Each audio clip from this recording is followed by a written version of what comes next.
Hi, folks. This is Mark by Mark A. Foster, Ph.D., for the Institute for Dialectical Meta-Realism. In the last episode of this podcast, I elaborated upon one major concern that I have about Project 2025, and that is that the director of that project, in the preface no less, refers to the cultural Marxist conspiracy theory, which comes directly out of neo-Nazism. It is an anti-Jewish conspiracy theory, much as its predecessor, cultural Bolshevism, was a Nazi conspiracy theory and also anti-Semitic. And there are many parallels between the two. So we don't know what will happen with that. Will that come out? Will that become an object of debate? If so, that might frighten a lot of people. But more immediately, let's shift to the other side of the American political duopoly, the Democratic side, President Joe Biden in particular. President Joe Biden, as I'm sure you all know, had a really, really lousy debate performance. And I really am not the person who should be saying this because I have not watched it. I can't bring myself to watch it because when I think about watching it, I think about watching my father who had dementia. And I simply do not want to be reminded of that. That is the only reason I won't watch it. Otherwise, I would, but I can't stomach it. For whatever reason, I can't stomach watching that debate. And so I'm not going to force myself to. I'm going based upon stories, and that's the way it has to be. If you want to watch it for yourself, that is good. I hope you do. I hope you have a good perspective on it, and perhaps one that you can share with me in the comment section, but not me, not something I want to witness. Dementia is too close to home for me. On the Democratic side, because of Joe Biden's dementia, and because he performed apparently so badly in the first presidential debate, the first of two, supposedly, a lot of people are trying to pressure him to leave the race. Meanwhile, Joe Biden has his heels dug in, as do the members of his family, his wife and son. They are at least apparently trying to pressure him to stay in the race. I say apparently because nobody really knows what is happening behind closed doors. Maybe, in fact, he is not digging his heels in, but at least that is the message that we are getting from the press. That is all we have to go on right now. Meanwhile, a lot of Democrats in Congress, a lot of Democratic governors, and a lot of Democrats in general are trying to pressure Biden to leave. The question is, who replaces him? The most logical choice would seem to be Kamala Harris. Kamala Harris is the vice president. She has had 4 years of experience working with the president, which is something that none of the other potential presidential candidates have. But by the same token, Kamala Harris has not had a very good track record in her communications. She is not a very good communicator. she seems to have a knack for messing things up, for saying the wrong thing at the wrong time. Now, maybe that can be resolved. Maybe it has been resolved. I mean, she's been in that office for 4 years, and that's time enough to learn, I would think. And I would imagine that she could be receiving coaching, or if she is not now, she might in the future. That coaching may or may not help her. She is the only person who can run for the president of the United States on the Democratic side and get all the money that was raised by Biden and Harris, because she is a part of the team. Anybody else who steps in cannot take that money. They will have to start from the bottom. And again, bear in mind, there are less than 4 months to go before Election Day. One additional point, which I have not heard anyone else mention, is that although Election Day is on November 4th, there is early voting before then, 2 to 3 weeks perhaps before then. So we are really talking about a very, very condensed time period. Not much of a time period to find somebody new. The debate right now, it seems to me, is whether to anoint Kamala Harris in the event that Biden drops out, or to let the matter go to the convention next month. Now, that will even further shorten the amount of time between the selection of a Democratic candidate and the presidential election.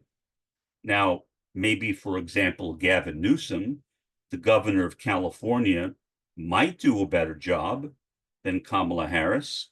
He certainly has had his own political problems in California as well, though. And I'm sure those problems will be pointed out by the Republican Party and by Donald Trump himself. Donald Trump never fails to arise at the appropriate time to attack his opponent for whatever weakness, either real or imagined, he wants to accuse them of having. So, point is, there is no easy solution on the Democratic side. Every solution is fraught with problems. Keeping Kamala Harris in may be okay, maybe, but based upon her past record, she has not done that well when placed in front of the camera. Now, for all I know, that may change. She may do a much better job right now. But Trump is very good. Maybe not so good anymore because of his own dementia, but that will be something that we will have to see. But if Trump can still be Trump, he can attack Kamala Harris and bring her down to the ground. So again, on the Democratic side, no easy solutions. Republicans are now leading Democrats in the race for the White House by relative leaps and bounds. If the election were held today, Donald Trump would win, but the election is not being held today. There are just under 4 months until the election. And so there is a chance that Kamala Harris or Gavin Newsom or somebody else might be able to pick up and leave off where Donald Trump cannot, because he has never dealt with the kinds of problems that Biden is dealing with right now. So I don't know. Both men, both Trump and Biden, have served as president.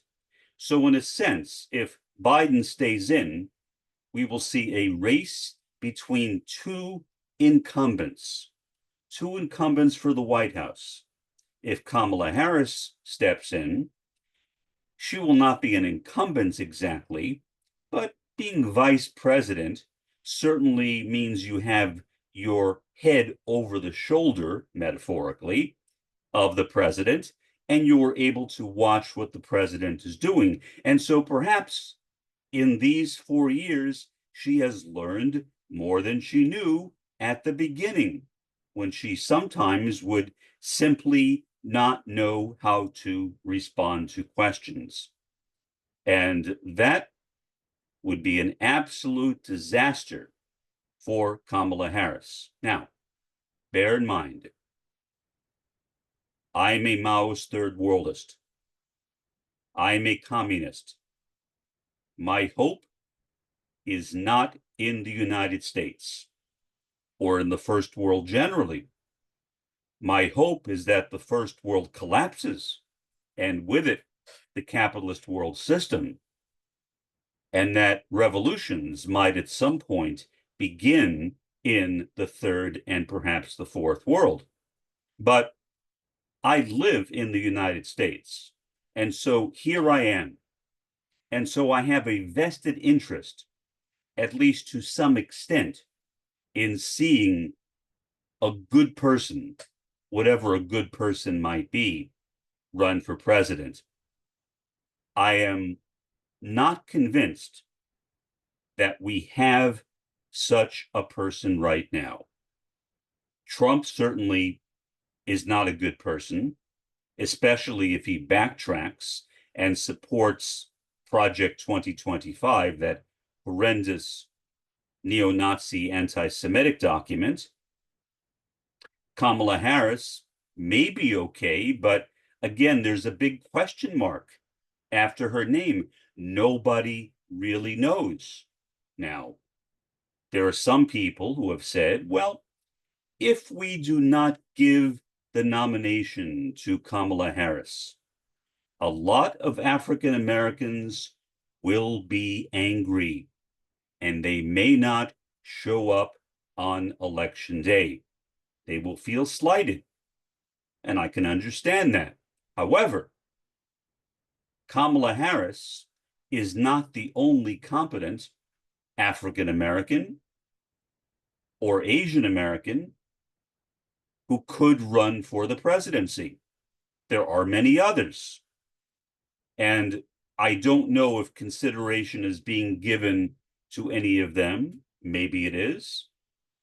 I could see, for example, Mrs. Obama running for the presidency, but Obama has said repeatedly in the past that she has no desire to get involved in politics.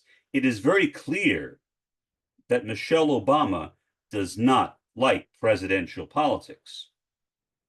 Could she be persuaded? Maybe she could be, but that is a long shot in my view.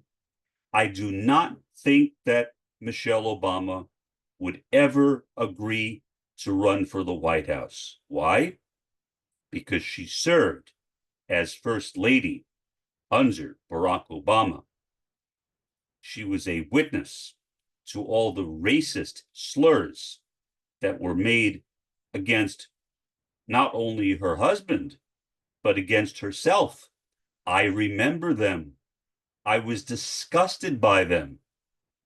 And I would speak out on YouTube and other places against what was happening to her. But I am only a single voice. I doubt that what I did had any influence at all. And so, personally, although I think Michelle Obama, from a Democratic perspective, would make a good centrist candidate, I do not think that she would be willing to take the job. So we are in a quagmire on both sides. Right now, if there are no changes on the ground, it does appear that President Trump will be re-elected. And as a guy from a Jewish background, having read that preface to Project 2025, well, not only the preface, but the preface to me was the most offensive part of it. Cultural Marxism, that is something that only a neo-Nazi would reference, or somebody who was an ignoramus who didn't know any better. And the director of Project 25 is certainly not an ignoramus. He knows exactly what he is doing.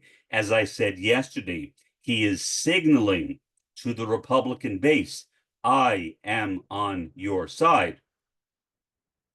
But who will be on the side of President Biden? Who will be on the side of his vice president? I don't know. And so I feel compelled to say this because I feel a desire to be honest. All things being equal, I fully expect Donald Trump to be elected to the office of President of the United States this year. Does that mean it will happen? No. Anything can change. But because the Democratic Party is in such disarray, President Biden has not come out and said that he is going to step down. Maybe he will step down in the next few days. I have seen predictions to that effect. One person, one pundit, said that he expects that Biden will step down by Monday. I have no idea where he gets that from. Maybe he's right. But again, without having any evidence, I can neither support nor refute what that individual has said. I have no basis for making an argument either way. But I feel that we are about to head as a country, if you are like me, an American citizen, through a period of unprecedented tragedy. Project 2025 will only be the beginning of it. Donald Trump indicated in his last term that he was inclined to leave NATO. I think he is even more inclined now, from what he has said, than what he was back then. Many European countries are terrified of what may happen if Donald Trump gets elected. The US may no longer be the quote-unquote head of the free world. Now, does that matter to me? No, because I don't care about the free world. To me, a free world is a world free of capitalism, and secondarily, a world free of racism, of sexism, of ageism, of ableism, of ethnicism, of colorism, and so on. That is freedom. That is, as Roy Bhaskar called it, true liberty. And so I do not really care from that perspective who wins the presidency. But by the same token, I am conflicted because I do not want to see a person in office who represents Project 2025. There is nothing on the Democratic side that even comes close. There is no reference to the far right-wing shibboleth of cultural Marxism on the Democratic side, but there is on the Republican side. And so I don't know what will happen, and neither do you. We can guess. We can look at the polls, which currently favor Mr. Trump. We don't know if that will continue. We don't even know if Biden will be the candidate. Maybe Kamala Harris or somebody else will become the candidate. Maybe whoever that person is will do a bang-up job against Trump, and maybe that person will rise in the polls. Maybe that person will even beat Donald Trump in November. But to me, that is wishful thinking. Do I think that will happen? No, I don't, because I see no indication that things are going in that direction. We are in the midst of what I have long called the great unraveling of the capitalist world system, which includes all of the subordinate oppressions and dominations within capitalism, like the ones I mentioned before, including racism and sexism. Those things are in the process of unraveling. That is a good thing. But the process of unraveling will not be painless. We will, as a world, I think, suffer tremendous anguish as we go through this transitional period from now until some other time, whatever that may be.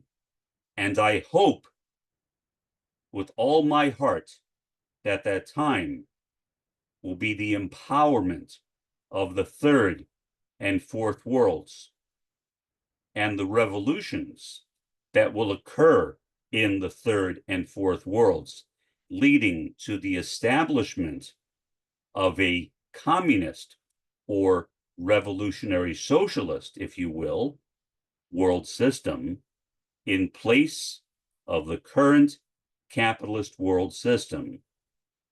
Either way, there is very, very little that you or I can do. I guess except vote, which I never have and never will. So I guess voting is one thing that a person can do if you are so inclined. But aside from that, I am not very optimistic that things will change. And when I say not optimistic, I am thinking about cultural Marxism. As a guy from a Jewish background, that is the last principle I want to see animating the United States of America. But it might. For the time being, this has been Mark, by Mark A. Foster, Ph.D., for the Institute for Dialectical Meta-Realism. Have a pleasant day and an even better day tomorrow.